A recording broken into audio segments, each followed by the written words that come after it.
Boa noite, meus irmãos, minhas irmãs, amigos e amigas que acompanham a página Pregações Espíritas no Facebook e também todos que acompanham o canal Pregações Espíritas no YouTube. Sejam todos muito bem-vindos a mais uma pregação de sábado às 20 horas, hoje, dia 20 de novembro de 2021. Como leitura preparatória para a nossa prece, nós vamos ler da Epístola de Paulo aos Gálatas, capítulo 6, versículo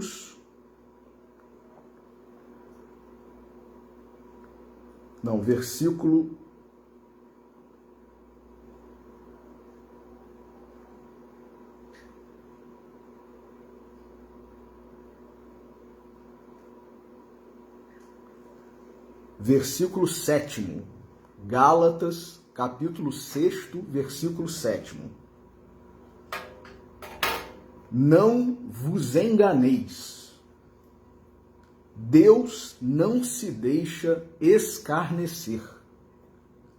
Tudo o que o homem semear, isso também ceifará.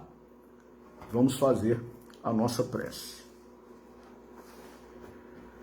Senhor Jesus, nosso Mestre, Deus, nosso Pai, amigos e benfeitores espirituais, espíritos familiares e simpáticos, nossos anjos guardiães, todos que labutais, que envidais esforços para o nosso melhoramento, para o auxílio ao nosso crescimento, à nossa evolução, a nossa ascensão. Pedimos a vossa bênção, a vossa intercessão, a vossa inspiração nesse momento em que nos reunimos em teu nome, Senhor, para estudarmos os teus ensinamentos com base no teu evangelho e na doutrina espírita. E por isso, antecipadamente gratos por mais esta oportunidade, pedimos permissão para iniciar a reflexão da noite de hoje. Que assim seja. Meus irmãos, nas últimas pregações que nós fizemos, os temas que foram analisados, embora nós não tenhamos escolhido deliberadamente, por vontade própria, nós abrimos ao acaso e caiu não só uma, mas em várias oportunidades os temas que foram analisados nas últimas pregações. E para de hoje, seguindo esse método de abrir ao acaso e ver o que cairia, o trecho do Livro dos Espíritos que caiu para a nossa reflexão de hoje é o trecho que analisa a escolha das provas.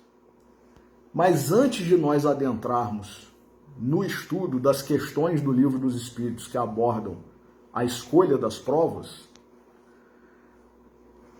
é importante, é necessário que nós façamos uma breve introdução por que nós analisaremos a escolha das provas e a que esse assunto está relacionado.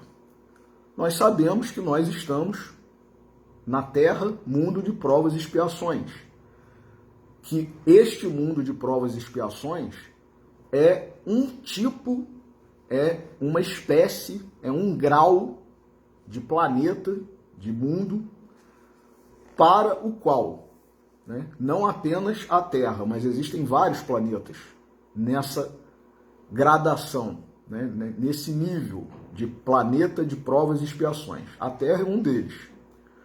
E para quem vai, ou quem vem para planetas de provas e expiações. Espíritos que já estão com um certo grau de adiantamento na escala evolutiva, porém muito distantes ainda da nossa destinação. Muitos chamam a nossa graduação, o nosso nível espiritual de espíritos medianos, né? Mas nós, inclusive, com base em alguns espíritos também, que são grandes intérpretes, não apenas do Evangelho, mas da própria doutrina espírita, e eu, particularmente, quero crer que nós estejamos num nível de medianos para baixo e não de medianos para cima, embora nós estejamos agora num período de transição planetária, né? Inclusive no próprio Livro dos Espíritos e no Evangelho segundo o Espiritismo, há ensinamentos tanto de Allan Kardec quanto de espíritos que se comunicaram e deram as mensagens, como as que estão ao final de cada capítulo do livro Evangelho segundo o Espiritismo, com o título de Instruções dos Espíritos, espíritos há que disseram que vêm para mundos como o nosso espíritos degradados de outros mundos. Então, quer dizer, como nós sabemos que aconteceu com os exilados de Capela, os capelinos, e nós sabemos que acontecerá novamente com alguns de nós outros que estamos agora aqui na Terra, mas que se não acompanharmos a evolução, se não progredirmos suficientemente, em especial em termos morais, em termos sentimentais, né? Muito mais do que em termos intelectuais, em termos de conhecimento, de intelectualidade, cultura, se nós não avançarmos moralmente, espiritualmente, ou, em outras palavras, verdadeiramente, nós permaneceremos nesse nível em que nós estamos, muito inteligentes, alguns, conhecedores de muitas coisas, né, intelectuais, né, há uma palavra, inclusive, que provoca, né, muita euforia algumas vezes, né, pessoas que são caracterizadas como intelectuais e que muitas vezes, como está também no Livro dos Espíritos, não são verdadeiros intelectuais, não são verdadeiros conhecedores, não são espíritos sábios. São, na verdade, como diz aqui no Livro dos Espíritos, espíritos pseudo-sábios. Aparentam uma cultura, um conhecimento, uma inteligência, mas que, se fossem sábios de verdade, usariam tudo isso para o bem, para o progresso próprio, para o progresso dos seus semelhantes. E nós, muitas vezes, embora tenhamos muito conhecimento, muita cultura, muita intelectualidade, não ainda usamos isso para o bem, nem próprio, nem dos nossos semelhantes. Então, o que acontece? Estamos muito avançados em termos intelectuais, em termos científicos, muitas vezes, mas moralmente, em termos de sentimento, nós estamos muito atrasados ainda, muito aquém do que deveríamos estar e deveremos estar para podermos habitar o mundo que é o mundo de regeneração, né? Tanto que Jesus falou, os bons herdarão a terra. Não é os inteligentes, não é os intelectuais, né? Jesus disse, quem herdará a terra? Os bons herdarão a terra. Então, esse assunto, escolha das provas, tem a ver, né, está diretamente relacionado à questão da lei de causa e efeito. E nós ouvimos muito sobre essa expressão, lei de causa e efeito, lei de ação e reação, lei do retorno, karma, né, no hinduísmo. Mas o que é isso? A lei de causa e efeito, a lei de ação e reação, a lei do retorno, a lei do karma, é um aspecto da lei de justiça. A lei propriamente da qual deriva essa expressão lei de causa e efeito, lei de ação e reação, é a lei de justiça. Lei de justiça, de amor e de caridade, ou de misericórdia. né? Então, como que acontece essa lei? Lógico, tudo que nós fazemos gera uma consequência. Tudo que nós fazemos é causa de um efeito futuro. Até na física, aqui no nosso planeta Terra, já se entende, já se compreende isso de longas datas, né? Quando a gente faz uma força em direção a um corpo, a um objeto, existe uma, geralmente dependendo, né, se for essa força for impressa num determinado corpo, principalmente sólido, né, vai haver uma força contrária de mesma intensidade, né? Então, essa é a lei física, né, básica, digamos assim, crua. A lei de Deus, que é perfeita, ela é mitigada com a misericórdia e o amor de Deus. Então, tudo que nós fazemos vai trazer consequências para nós outros, seja bom ou seja ruim o que nós fizemos. As consequências serão boas ou ruins. Agora, na misericórdia de Deus, muitas vezes Deus permite que haja um abrandamento. E aí tem toda uma questão relacionada, por exemplo, até com a questão do direito penal, tanto que o livro O Céu e o Inferno, né, e no livro, num desses livros da codificação kardeciana, existe Código Penal da Vida Futura, né, e o Céu e o Inferno também, a justiça de Deus, né. Então, existe uma questão que nós, humanos aqui encarnados, principalmente os juristas, os dedicados ao mundo do direito, né, do estudo das leis, né, estudamos, aprendemos e refletimos que é o direito penal, que é aquela parte do direito que prevê apenamento, punição, né, para alguns, né, punição, para outros não é exatamente uma punição, é uma medida, né, de ressocialização, enfim. E aí nós veremos que o assunto é mais complexo do que a gente pode muitas vezes imaginar ou ouvir, né? Não é nada raso, superficial e nem fácil de se compreender. Por isso os espíritos da codificação kardeciana, os espíritos que são os nossos amigos e benfeitores, como Emmanuel, André Luiz e tantos outros, através da mediunidade santa de Chico Xavier, vêm nos explicar o que é essa lei de causa e efeito, como ela funciona nas nossas encarnações e no período em que estamos no intervalo entre uma encarnação e outra, que é o período chamado de erraticidade.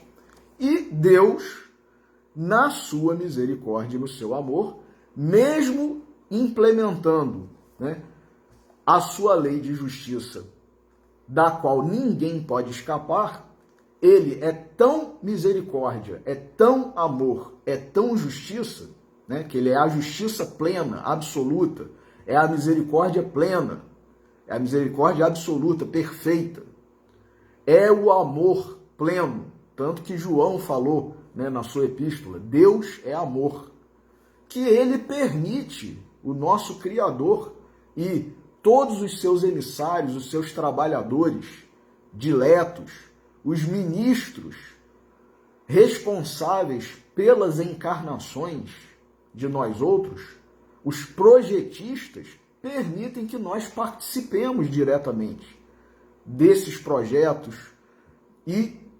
escolhamos, nós possamos escolher provas de acordo com o que nós entendemos que será útil, será bom para corrigirmos, para aprendermos e não incidirmos novamente em erros que nós cometemos num passado mais próximo ou mais distante.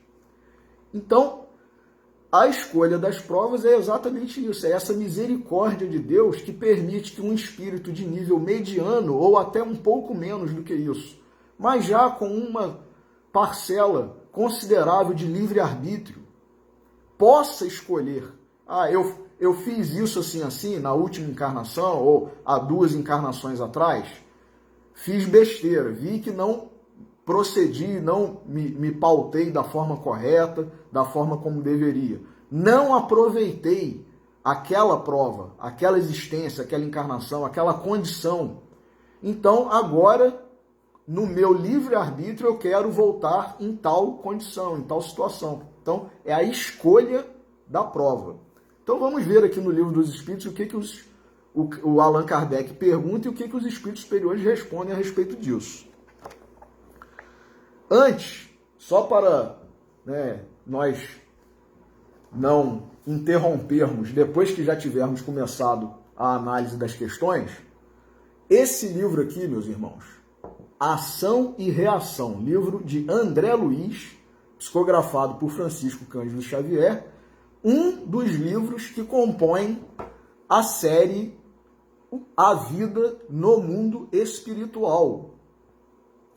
E é um livro que aborda, essencialmente, mais especificamente, exatamente esse aspecto da lei de justiça, dessa lei de Deus, que é a lei de causa e efeito, ou, como muitos chamam, e até o próprio André Luiz chamou, ação e reação. E aí eu vou pedir licença aos nossos irmãos para eu ler apenas o prefácio desse livro, como não haveria de ser, um prefácio maravilhoso, escrito por Emmanuel, através da psicografia de Chico, em que ele explica um pouco, apenas em um prefácio, ele explica essa questão sobre a qual nós acabamos de falar, a lei de causa e efeito, a lei de ação e reação, a justiça de Deus operando nas nossas vidas, na nossa trajetória.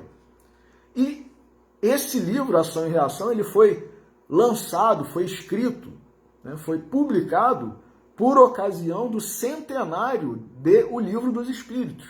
Então, vejamos o que Emmanuel fala nesse prefácio maravilhoso do livro Ação e Reação.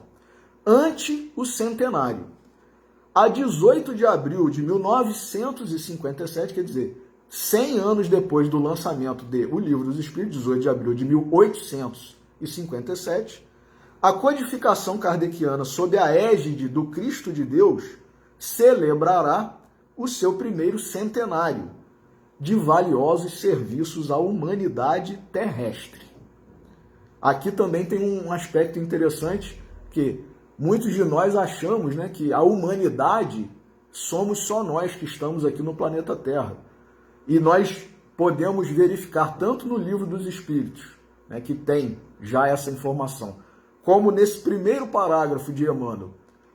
A humanidade é muito mais do que os habitantes do planeta Terra. Os habitantes do planeta Terra são uma parcela da humanidade. Então, o Livro dos Espíritos, lançado aqui no planeta Terra, por André Luiz, por Allan Kardec, ele atende a humanidade terrestre. E é exatamente isso que Emmanuel está exaltando. 100 anos de valiosos serviços à humanidade terrestre. Um século de trabalho, de renovação e de luz, para contribuir nas homenagens ao memorável acontecimento, grafou André Luiz as páginas deste livro. Escrevendo-o, nosso amigo desvelou uma nesga. Olha só, hein? André Luiz não abriu, não escancarou as portas da espiritualidade. Ele apenas abriu uma nesga. Quer dizer, a questão é muito mais profunda, complexa, séria, do que nós imaginamos e do que nós temos capacidade de suportar. Como disse o próprio Jesus, quando veio.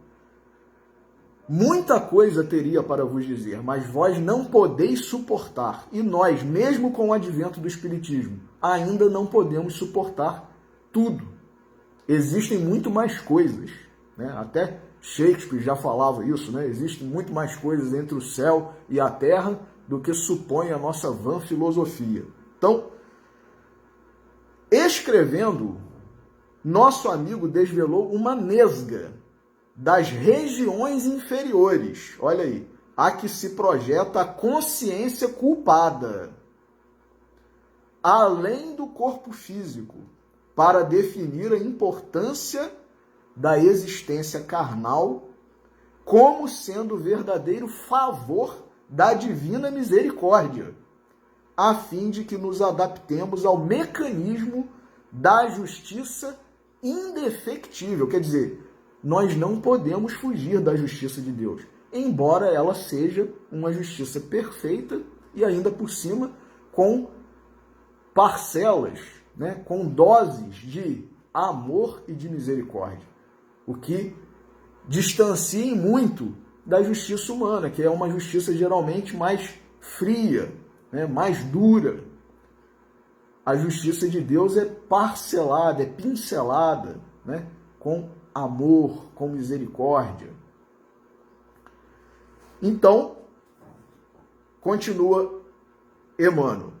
É por isso que entretece os fios de suas considerações com a narrativa das relações entre a esfera dos espíritos encarnados e os círculos de purgação. Olha aí, no plano espiritual existem círculos de purgação. Purgação. Não é apenas quando nós estamos encarnados, onde se demoram os companheiros desenfaixados da carne, que se acumpliciaram na delinquência, criando pelos desvarios da própria conduta o inferno exterior. Então olha aí a questão de existe inferno, um lugar lá, né, comandado por um ser do mal, e que é o opositor, é como se fosse o todo-poderoso, porém do mal, né, em posição, né, em condição diametralmente oposta à do Criador. Não existe. O inferno, na verdade, é uma projeção da nossa consciência culpada. Agora, lógico, no plano espiritual existem os locais, as regiões, onde esses espíritos se ajuntam. Então, fica parecendo que tal lugar assim, lá do plano espiritual, é o inferno. E dado que o nosso pensamento tem um poder tal que é possível plastificá-lo, criar imagens, principalmente no plano espiritual, criar imagens que tomam como que corpo e vida, né, ainda que seja um corpo e vida na dimensão espiritual, que nada mais é do que a plastificação do nosso pensamento. Então, lugares há na espiritualidade que quem não conhecesse que nada mais é, né, ou nada mais são esses lugares do que a projeção mental de nós outros espíritos com a consciência da culpa por termos sido infratores da lei de Deus, que acreditariam se tratar de o próprio inferno, o próprio lugar denominado inferno, né? Então, que se acumpliciaram na delinquência, criando, pelos desvarios da própria conduta, o inferno exterior. Olha aí, ó. Criando. Nós é que criamos. Que nada mais é, diz Emmanuel, que o reflexo de nós mesmos, quando pelo relaxamento e pela crueldade nos entregamos à prática de ações deprimentes, que nos constrangem à temporária segregação. Olha aí, segregação é o que, meus irmãos? É o isolamento, é nós sermos alijados do convívio social. Segregação é isso. Existe segregação no mundo de encarnados? Existe, que é a prisão, né? São as prisões, os cárceres. Isso é a segregação. Agora, existe segregação no mundo espiritual também. A segregação reflexo da própria consciência e a segregação medida, adotada por necessidade, para que não haja perturbação, desordem. E nós, se quisermos aprender sobre isso, leiamos o livro Ação e Reação, o livro Nosso Lar, de André Luiz.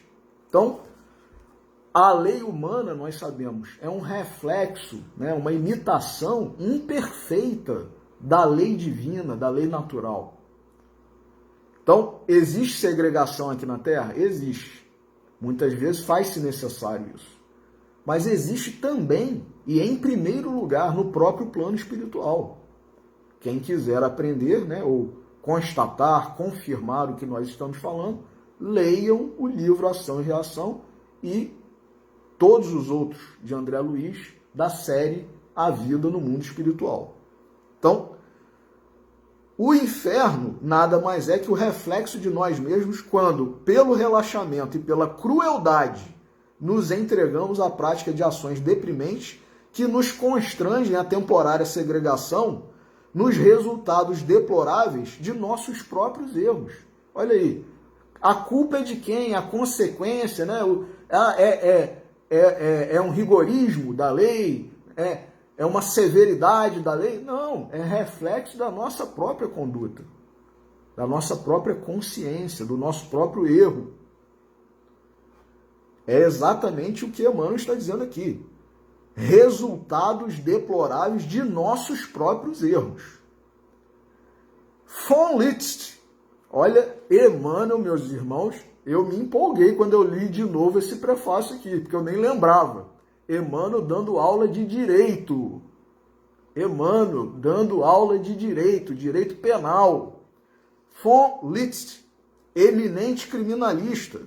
Foi um austríaco, grande criminalista e influenciador de várias legislações criminais de vários países, inclusive do próprio Brasil.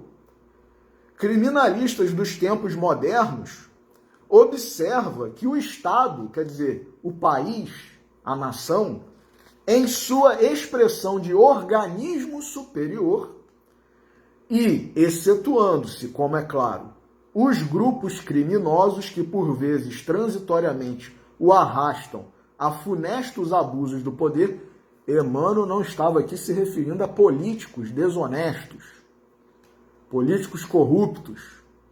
Estava se referindo aos países que, vez por outra, ou em sua maioria, né, na maior parte do tempo, tem políticos, governadores, né, dirigentes sérios, honestos, responsáveis, cumpridores da lei. Então, excetuando-se, como é claro, os grupos criminosos que, por vezes, transitoriamente o arrastam a funestos abusos do poder, ou seja, né, voltando, o Estado, o país, a nação, não prescinde da pena. Olha aí, a pena, o apenamento, que muitos chamam de punição, né, que é o quê? O cerceamento da liberdade, é a segregação, muitas vezes, é a limitação de alguns direitos. É imprescindível. Emmanuel está dizendo isso, meus irmãos.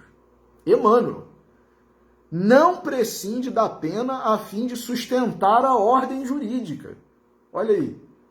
Para que haja a manutenção da ordem, da paz social, um país sério tem que ter um direito penal, uma legislação penal em vigor. É isso que Emmanuel está dizendo.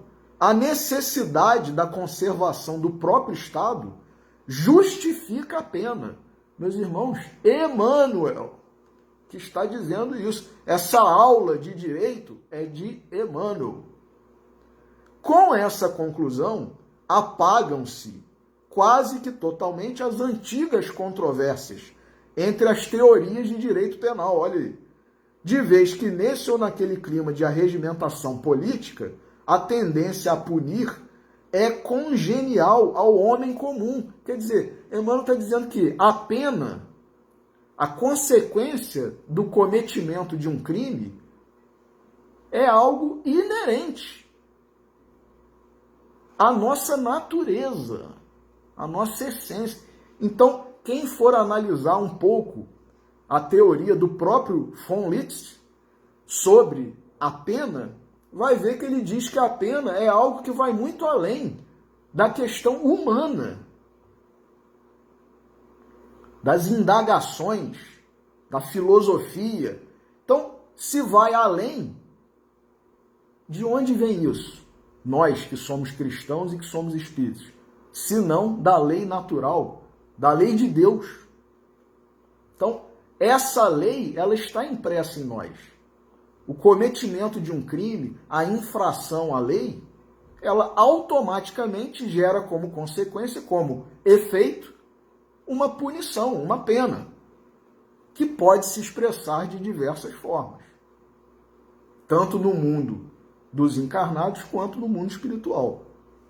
Então, a tendência a punir, ela é congenial, segundo Emmanuel, ao homem comum, em face da necessidade de manter, tanto quanto possível, a intangibilidade da ordem no plano coletivo. A ordem, que também é algo que nós temos visto, né, atualmente nos nossos tempos de transição, é uma palavra que causa arrepios em alguns espíritos, né? Rebeldes, indisciplinados, insubmissos, espíritos que não conseguem se adaptar, se submeter à ordem, à disciplina. Disciplina essa que foi a palavra repetida 3 vezes por Emmanuel para Chico Xavier. Chico Xavier, espírito que nós sabemos está muito longe, muito além da nossa pequenez espiritual. E Emmanuel disse para ele que ele precisava de disciplina, disciplina e disciplina. Imaginemos nós o que não precisamos. Então, continuando Emmanuel aqui, André Luiz, contudo, né, a ordem, diz Emmanuel, a ordem é intangível, ela não pode ser abalada, né, desequilibrada, não pode ser maculada no plano coletivo, sem que haja um prejuízo sério para a coletividade. André Luiz, contudo, faz-nos sentir que o Espiritismo revela uma concepção de justiça ainda mais ampla. Olha aí, olha a importância da doutrina espírita para todos nós. Amplia a nossa mente, o nosso conhecimento. Jesus disse: conhecereis a verdade, e a verdade vos libertará. E o Espírito de verdade diz: espíritas, amai-vos, eis o primeiro ensinamento. Instruí-vos, eis o segundo. Mas a gente tem preguiça de ler, preguiça de estudar, não quer ler um livro espírita. E aí a gente, às vezes, incorre no erro de acreditar em besteiras que são propagadas, são faladas, ou não saber o que é a realidade, né, da lei de Deus, da vida espiritual. Então, está tudo ao nosso alcance. Então, para a gente não falar besteira e nem acreditar em besteira, ou em mentiras, ou em adulterações, estudemos, meus irmãos. É tão bom quando a gente ouve uma pregação de um Haroldo Dutra, né, de um Beto Sabadini, de um Arthur Valadares, um rapaz novo, conhecedor, estudioso, e tantos outros, né? O Saulo César, né? E tantos outros. A gente aprende. Por quê? Porque eles estudam a doutrina, eles estudam o Evangelho, o Novo Testamento, e compartilham conosco. Então, a gente tem que estudar, inclusive para seguir a exortação de Jesus: conhecereis a verdade e a verdade vos libertará, e a exortação do Espírito de verdade: espíritas amai-vos, espíritas instruí-vos. Então, olha que maravilha que está ao nosso alcance aqui na obra de André Luiz, né? ele revela uma concepção de justiça, diz Emmanuel, ainda mais ampla. A criatura não se encontra simplesmente subordinada ao critério dos penólogos do mundo. Quer dizer, as pessoas dedicadas ao estudo do direito penal, do direito criminal, né, da pena, da punição, né, não estão, né, a criatura não está apenas subordinada ao critério dos penólogos do mundo.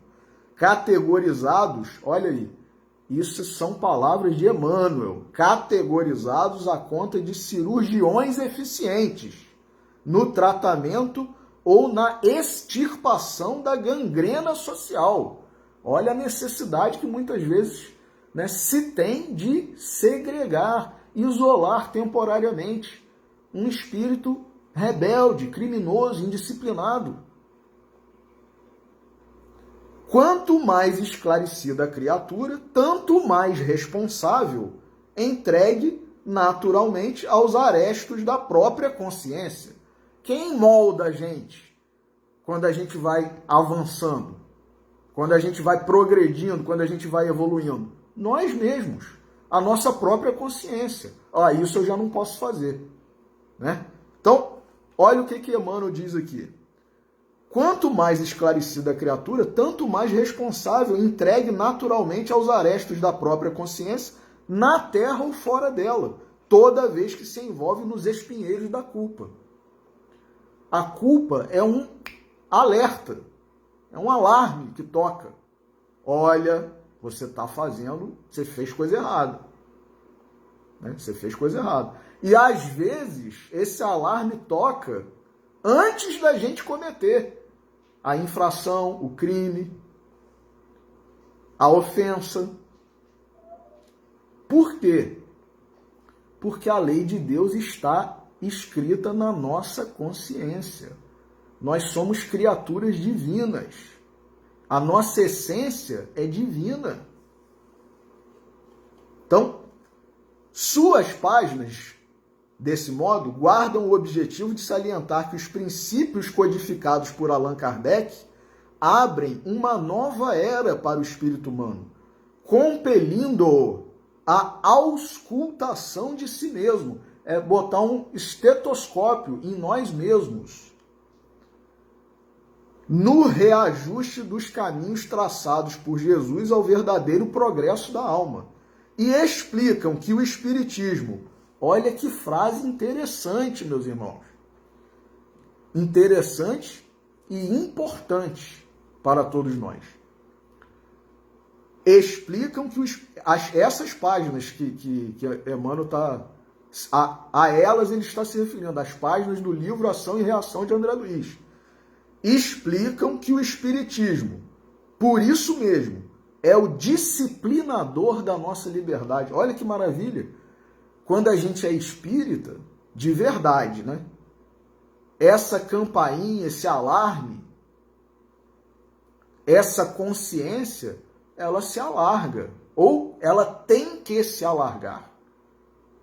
Porque a gente vai conhecer os mecanismos da justiça divina, da lei de causa e efeito. Então, eu quero sofrer a consequência ruim disso que eu estou fazendo, disso que eu estou falando, disso que eu estou sentindo?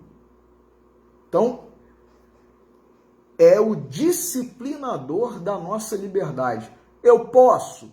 Posso. Eu quero? Quero. Mas eu devo? Paulo falou, né, sobre isso. Tudo me é lícito, quer dizer, tudo me é permitido, mas nem tudo me convém. Deus permite que nós usemos do nosso livre-arbítrio. Tanto que na parábola do filho pródigo, o pai, né, interpelado pelo filho pródigo, o filho mais novo, para que desse a parte dele da herança, inclusive infringindo a lei de heranças, né, o direito sucessório e tudo mais. Ele deu, tá? Você quer? Então tá, toma aqui a sua parte da herança. E o filho resolveu se afastar. O pai impediu que ele se afastasse? Não. O pai impediu que ele dilapidasse todo o patrimônio, todo o dinheiro, todos os bens que ele havia recebido de forma adiantada, antes da hora. Não, não impediu. Por quê? Isso é o livre-arbítrio. Mas o filho, conta-nos a parábola, num dado momento, caindo em si, quer dizer, olha a consciência aí, ó. Ele chegou à conclusão de que ele tinha, né, feito tudo errado. Caiu em si e resolveu ir ter com o pai, né, ir ter com seu pai. Então, é isso, livre-arbítrio é isso. Então, as páginas desse livro, né, explicam que o Espiritismo, por isso mesmo, é o disciplinador de nossa liberdade. Nós vamos perder a liberdade? Não, nós continuamos com a liberdade. Mas nós sabemos que nós temos que usar essa liberdade da melhor forma, da forma mais proveitosa. Não apenas para que tenhamos, olha aí, na Terra uma vida social dignificante, mas também para que mantenhamos no campo do espírito uma vida individual harmoniosa. Meus irmãos, nós somos seres criados por Deus, nós pertencemos a um todo. E se nós nos afastamos de Deus, se nós não estamos cumprindo com as nossas obrigações, com a nossa destinação, o que acontece? Não acontece só um desequilíbrio. Olha, a gente fica no nosso orgulho, né? A gente fica, olha só o que eu causei, viu? O que uma ação pequenininha é capaz de fazer e tal. Isso é espírito de orgulho, né? De rebeldia, de soberba, muitas vezes. Então, a gente tem que entender que quando a gente se afasta de Deus e quando a gente não cumpre as leis, que são leis criadas para o nosso bem, para que nós nos aproximemos de Deus o mais rápido possível e para que nós vivamos em plenitude, olha a parábola dos talentos. Servo bom e fiel, entra na alegria do teu Senhor. Vem, né? Vem para a alegria do seu Senhor. É isso que Deus quer de nós, meus irmãos. Mas nós, rebeldes, orgulhosos, soberbos, nos afastamos. Quebramos o equilíbrio e a harmonia. Harmonia. A harmonia é uma coisa tão maravilhosa, né? Até na música, e principalmente na música, você ouvir uma melodia, uma obra harmônica, com vários instrumentos, é uma coisa maravilhosa.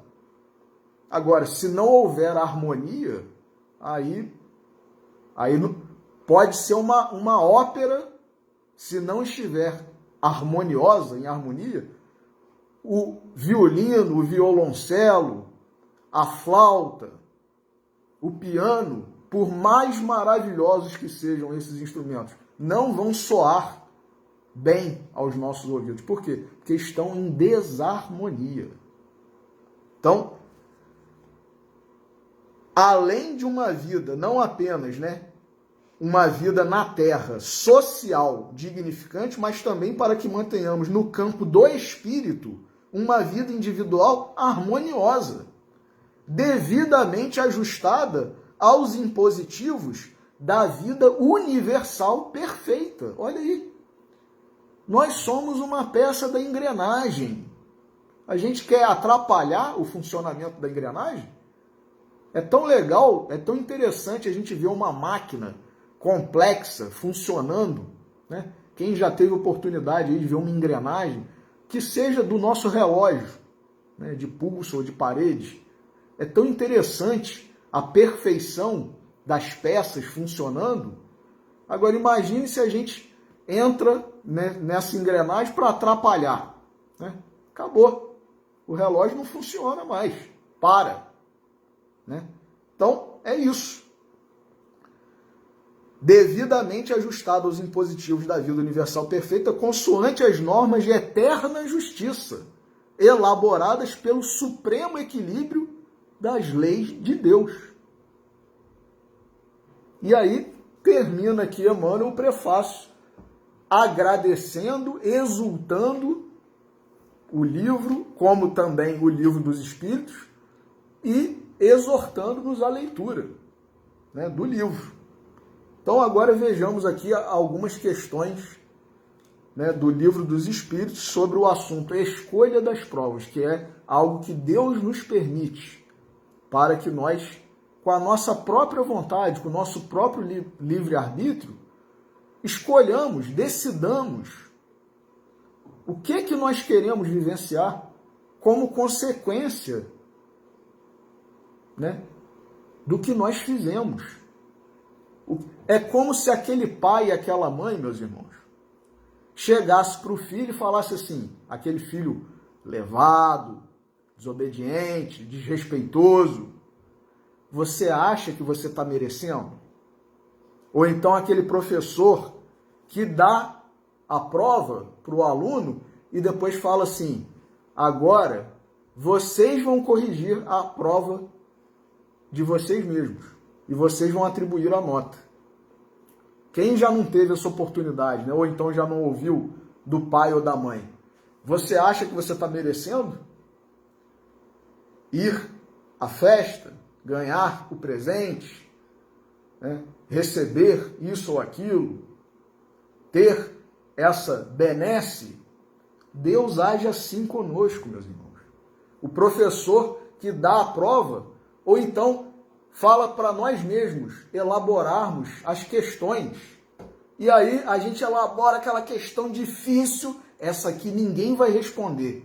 E ele fala assim, agora cada um responde a própria pergunta que elaborou. E quantas vezes nós não passamos por isso nas nossas vidas de estudantes? Ou então o professor fala para nós atribuirmos nota a nós mesmos.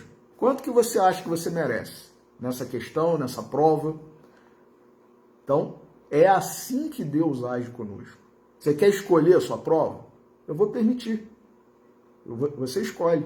Só que a gente chega aqui na hora de fazer a prova e começa a ficar rebelde de novo, indisciplinado, reclamando, blasfemando. Fomos nós que escolhemos, meus irmãos.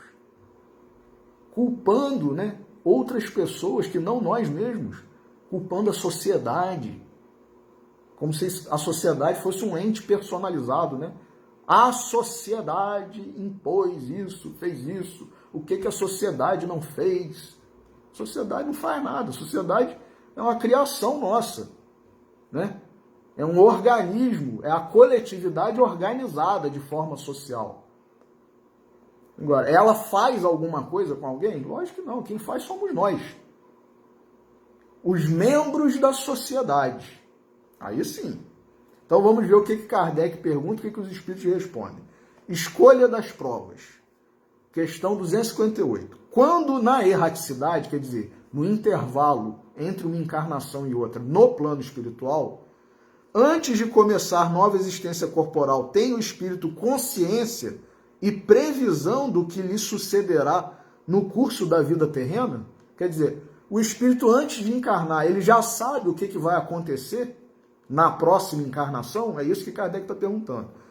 Ele próprio, dizem os espíritos superiores, escolhe o gênero de provas, porque há de passar. Ele próprio escolhe. E nisso consiste o seu livre-arbítrio, dizem os espíritos. Aí Kardec vai mais adiante. Não é Deus, então, quem lhe impõe as tribulações da vida como castigo?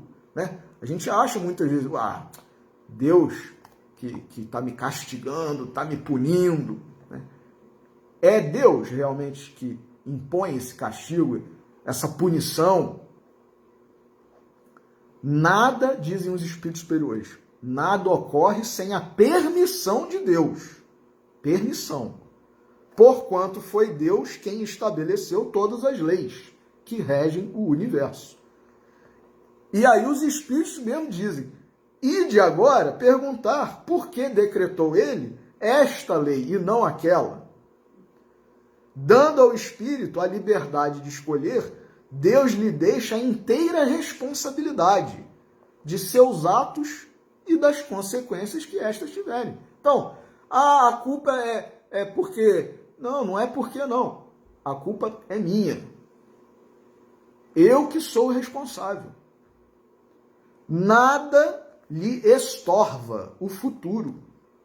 Abertos se lhe acham, assim, o caminho do bem como o do mal. Olha de novo aí o assunto que nós abordamos nas últimas pregações, o livre-arbítrio. Quem que escolhe o caminho do bem ou do mal? São os outros? É Deus? É a espiritualidade que escolhe para nós? Não, é cada um de nós. Se vier a sucumbir, restar-lhe-á a consolação de que nem tudo se lhe acabou e que a bondade divina lhe concede a liberdade de começar, de recomeçar o que foi mal feito. É nisso que consiste a misericórdia de Deus. Ele nos dá mais uma oportunidade. Agora, para nós exercitarmos de novo o nosso livre-arbítrio. Dizem ainda os Espíritos, ademais, cumpre-se distingo que é obra da vontade de Deus do que o é da vontade do homem. Olha aí. Ah, isso é vontade de Deus. Não, isso é com a permissão de Deus, mas a vontade é nossa. Quem impôs essa situação penosa para nós? Nós mesmos. Se um perigo vos ameaça, não fostes vós quem o criou, e sim Deus. Quer dizer, as circunstâncias são muito maiores, são muito mais complexas do que a nossa capacidade. Vosso, porém, foi o desejo de a ele vos expordes, por haverdes visto nisso um meio de progredirdes, e Deus o permitiu.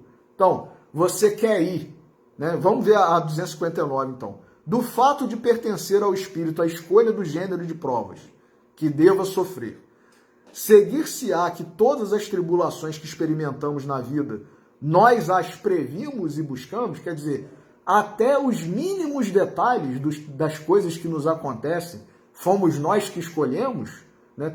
Fazem parte do nosso projeto antes de nós encarnarmos? Todas não.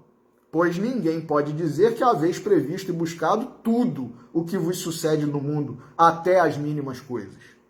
Escolhestes apenas o gênero das provações. Então, quer dizer, a gente escolhe até, por exemplo, o tipo de doença que a gente vai ter? Não. Eu quero vir com uma doença que vai me limitar, que vai me cercear, né? Que vai fazer com que eu saiba que se eu fizer de novo determinada coisa, se eu ingerir determinada substância, determinada comida, determinado alimento, determinada bebida, eu vou ter um agravamento da minha situação. Agora, quem que vai saber, né? Aí sim, o que é melhor para a gente nessa condição? Eu quero vir com uma doença que seja limitadora, de certa forma, para esse vício que eu tive na última encarnação, né? Aí, os espíritos que são os espíritos sábios, que são os espíritos que trabalham nos projetos de reencarnação, eles vão nos orientar, é melhor tal doença, tal patologia e tal, né? Porque muitas vezes nós não sabemos mesmo, né, o que escolher. Então, eles nos ajudam. Então, dizem os espíritos aqui, a gente escolhe o gênero da prova. As particularidades correm por conta da posição em que vos achais. Nesse nível, nessa condição, de acordo com essas particularidades suas, o melhor é isso. Aí, com o nosso livre-arbítrio, a gente pode aceitar ou não. E se a gente também começar a não querer aceitar demais e a colaborar demais, aí é a questão da imposição da lei. Né? Chega um momento que a lei não vai ficar. E aí? Né? O criminoso, né? Vamos supor que o juiz permitisse que o criminoso fixasse a própria pena. Ele nunca quer fazer o cumprimento da pena adequada para o crime que ele cometeu. Ele quer fazer uma penazinha branda, ou então não quer nem cumprir pena nenhuma. Não, eu vou... Mas vai chegar uma hora que não vai ter como. Né? Ó, a gente te deu a liberdade de escolher. Você não está sabendo, né, aproveitar, fazer a dosimetria da pena, então o juiz vai ter que aplicar a pena para você. Né? É assim que a lei de Deus funciona conosco. Escolhendo, por exemplo, então, nascer entre malfeitores. Nós escolhemos nascer entre malfeitores. Sabia o Espírito a que arrastamentos se expunha. Eu quero nascer lá no meio de malfeitores. Eu sei que eu vou estar envolvido ali num ambiente de malfeitores, de criminosos, ou de pessoas desonestas, enfim, o que seja.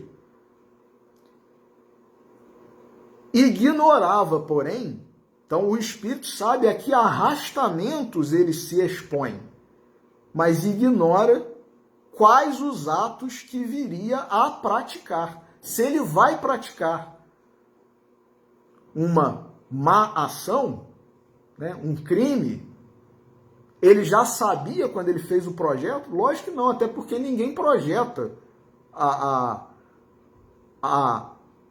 concretização de um erro. Né? Ninguém faz projeto para o mal.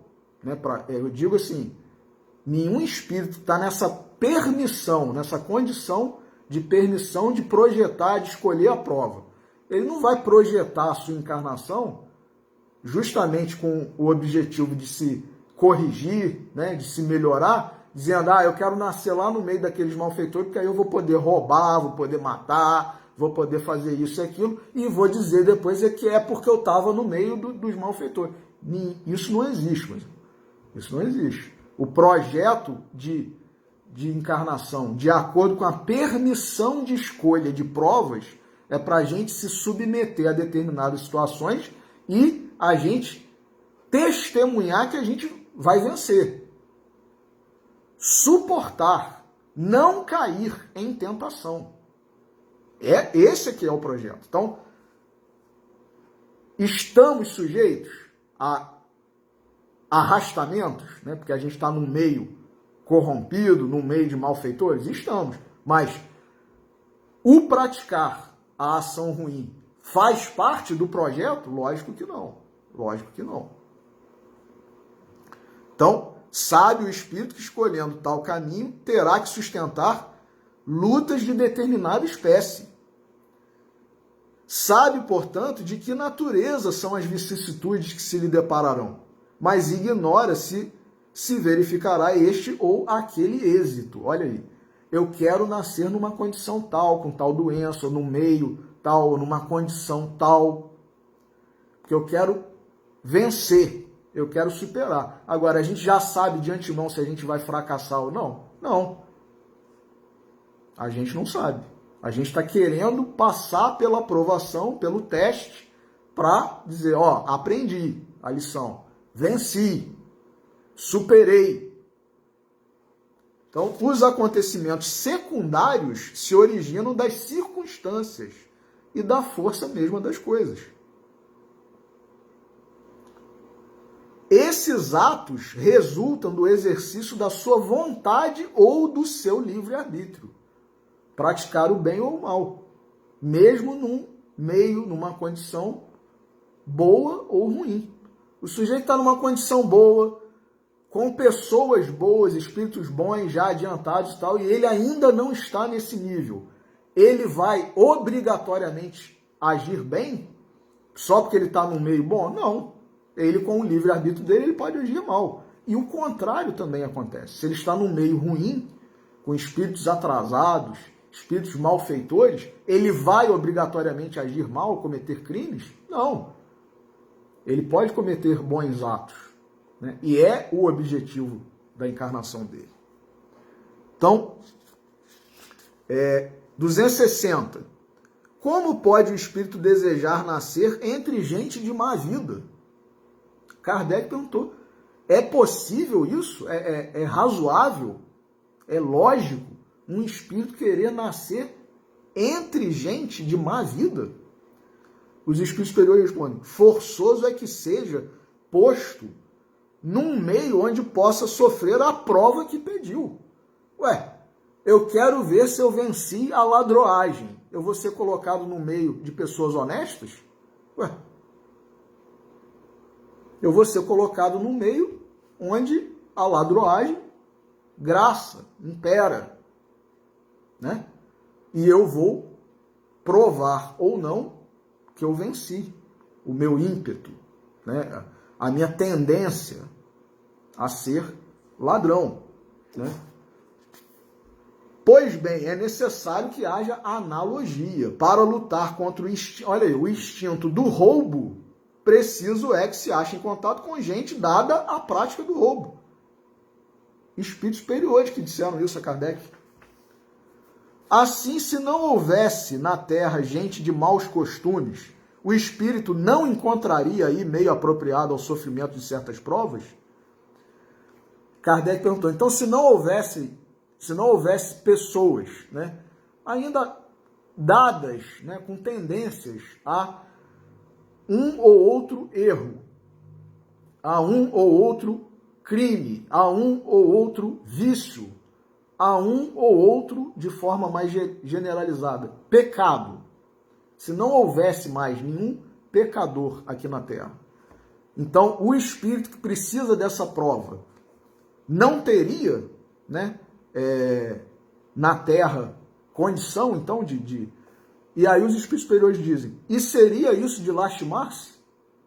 É o que ocorre nos mundos superiores, onde o mal não penetra. Eis porque nesses mundos só há espíritos bons. Fazei que em breve o mesmo se dê na Terra. Depende de quem, então? De nós. O mundo evolui, mas quem promove a evolução do mundo são os espíritos habitantes desse mundo. E os que não promovem, o que acontece? São expurgados. Como muitos de nós pudemos ter sido, né, vindo de Capela para cá, ou não. Muitos de nós não somos de Capela. Alguns são, outros não. Mas e se não acompanharmos o nível para mundo de regeneração? O que vai acontecer? Pode acontecer que nós sejamos expurgados de novo, se nós viemos de Capela. Agora, de novo, vamos ser expurgados da Terra. Fomos expurgados de Capela e seremos expurgados da Terra. Triste isso, né? Já fomos expurgados, não aprendemos. E seremos expurgados novamente. Ou não somos expurgados de Capela, somos espíritos, né, desse nível mesmo, conforme está lá no livro A Caminho da Luz e tal, né? E podemos ser expurgados mesmo assim? Sim, podemos, né? Então, fazei que em breve o mesmo se dê na Terra. 261. Nas provações que lhe cumpre passar para atingir a perfeição, tem o espírito que sofrer tentações de todas as naturezas? Tem que se achar em todas as circunstâncias que possam excitar-lhe o orgulho, a inveja, a avareza, a sensualidade, etc. Quer dizer, nós temos que ser testados em todas as espécies de provas, todas as situações que são instigadoras, estimulantes, né, excitantes de orgulho, de inveja, de avareza, de sensualidade. A gente precisa passar por todas elas para testar esse defeito, cada um desse defeito? Certo que não. Pois bem sabeis haver espírito que desde o começo tomam um caminho que os exime de muitas provas. Então, se a gente anda mais na linha do que fora da linha, a gente não vai passar por todo tipo de prova. O mesmo defeito, ó, o orgulho, a gente tem que vencer. Então a gente vai sofrer provação no orgulho nessa condição, a gente vai sofrer provação no orgulho de novo em outra condição, a gente vai sofrer provação do orgulho de novo numa terceira condição. Não necessariamente. Depende de nosso aprendizado. E espíritos há, inclusive, que, conforme os espíritos superiores estão dizendo aqui, que desde o começo tomam um caminho que os exime de muitas provas.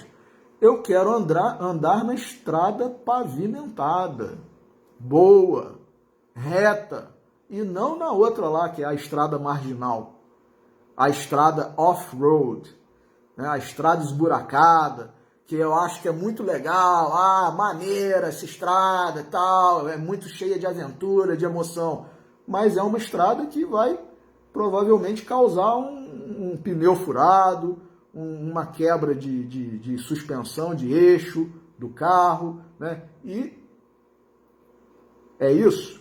Então você vai sofrer as consequências. E vai demorar mais para chegar, lógico. Na estrada pavimentada, geralmente a velocidade permitida é maior do que numa estrada ruim, né? Então você chega mais rápido no seu destino se você estiver na estrada boa. Se você quer a estrada ruim, você vai chegar mais devagar. Então, aquele, porém, que se deixa arrastar para o mau caminho, corre todos os perigos que o inçam. Pode um espírito, por exemplo, pedir a riqueza e ser-lhe esta concedida. Então, conforme o seu caráter, poderá tornar-se avaro ou pródigo, egoísta ou generoso, ou ainda lançar-se a todos os gozos da sensualidade. Daí não se segue, entretanto, que haja de forçosamente passar por todas estas tendências.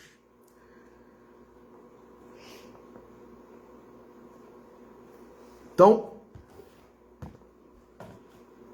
outras questões há, meus irmãos, aqui,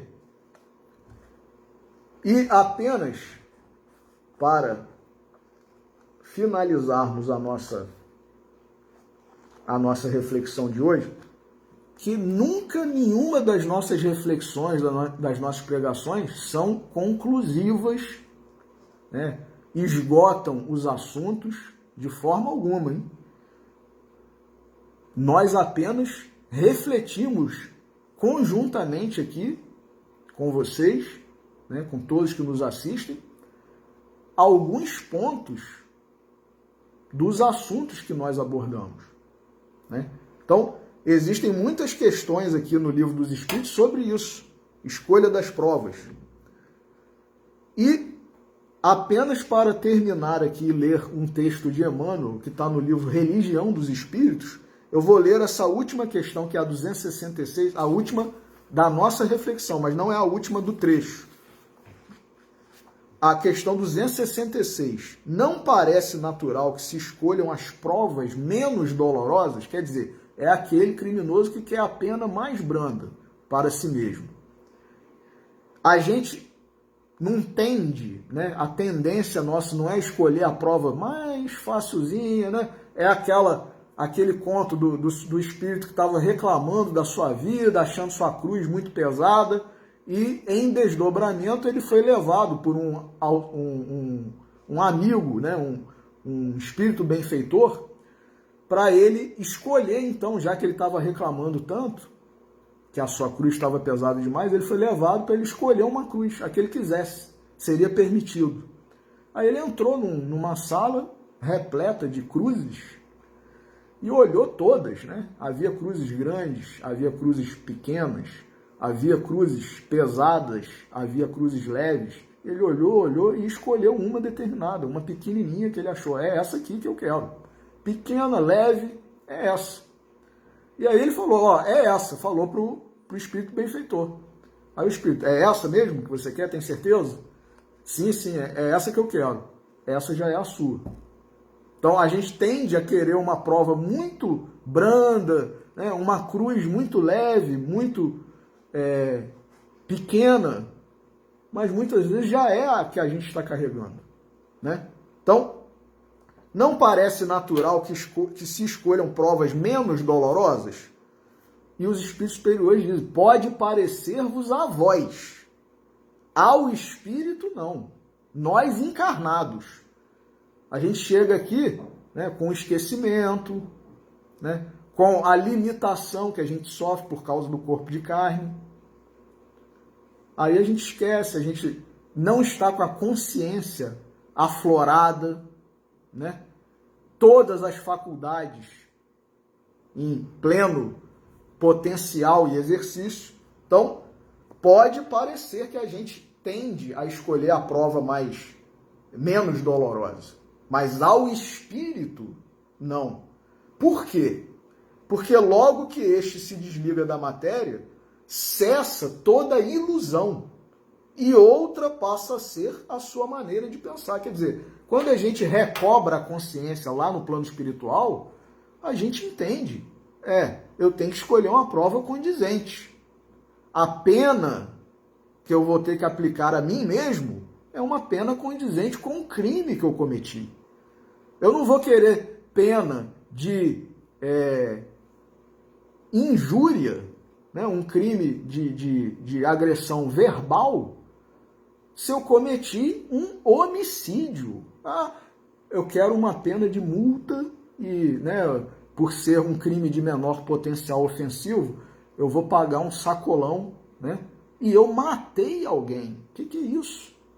Qual que é, né, a razoabilidade, né, a correção, a dose, né, a dosimetria dessa pena? Se eu matei alguém e eu quero pena para quem pratica crime de injúria, como é que pode isso? E também o contrário. Se eu pratiquei um crime de injúria, se eu ofendi alguém verbalmente, eu vou ser apenado com a pena de quem mata alguém? Como é que pode isso, né? Então, a dosimetria, o equilíbrio, a razoabilidade, dizem os espíritos superiores, é algo que, quando a gente está na espiritualidade, é fácil de se entender, de se compreender e de se querer. Então, em razão dessa questão, olha o que Emmanuel diz, em plena prova. É um comentário de Emmanuel no livro Religião dos Espíritos, sobre a questão número 266 do Livro dos Espíritos. Aguardas a melhora que parece tardia. Suspiras em vão pelo amigo ideal. Anseias inutilmente pela concórdia doméstica. Clamas debalde pelo socorro em serviço. Todavia, mesmo nos transes mais duros, espera com paciência. Ontem devastamos lares alheios.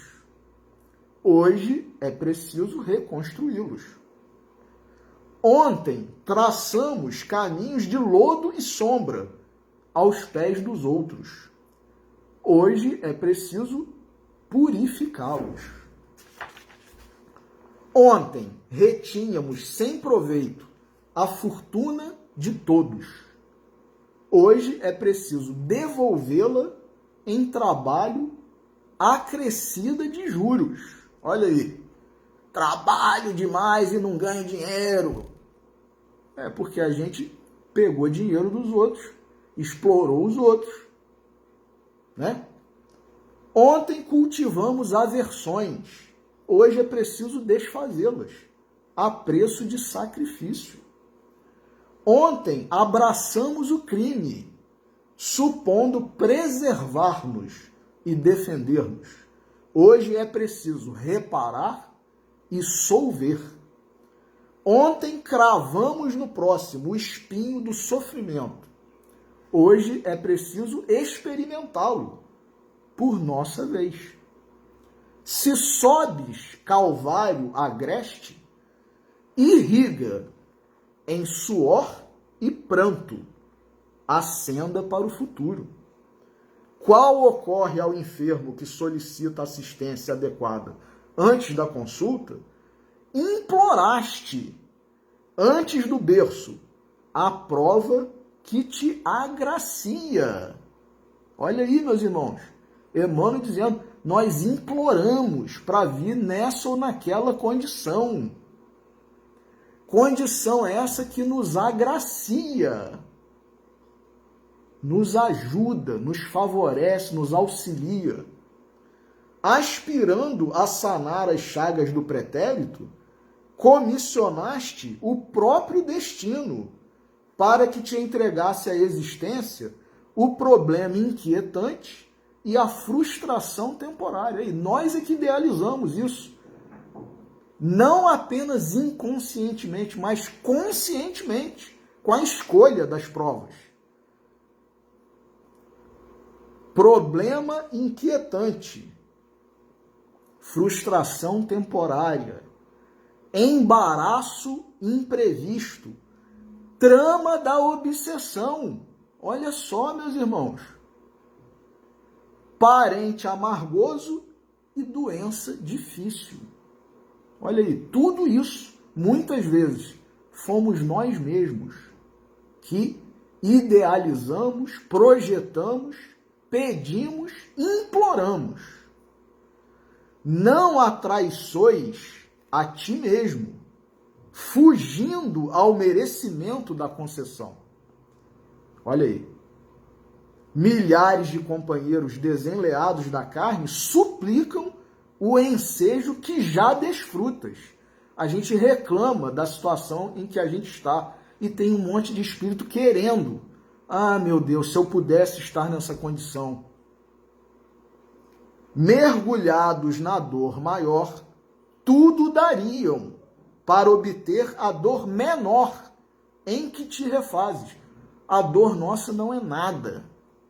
Sempre haverá um irmão em uma situação pior do que a nossa.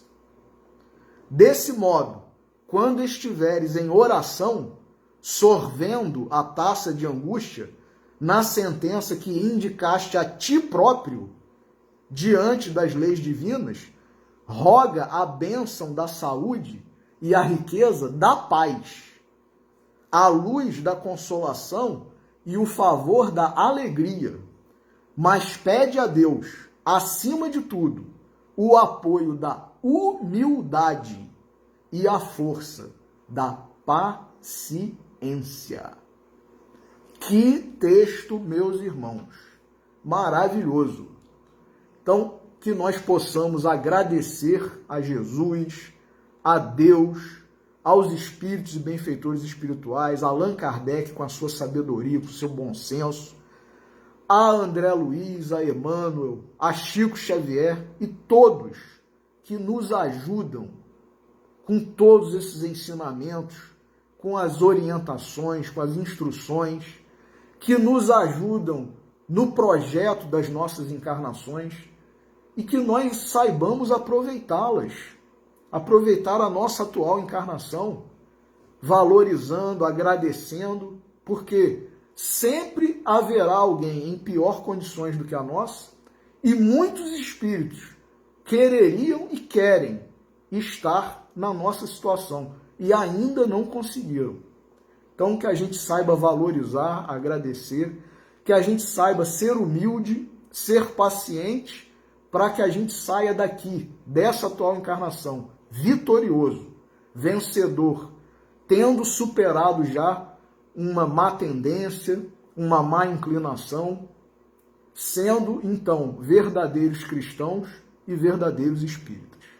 Então, que Jesus nos abençoe a todos, um ótimo final de sábado para todos vocês, uma semana de paz, de fé, de esperança, e que Deus nos abençoe a todos. Uma boa noite.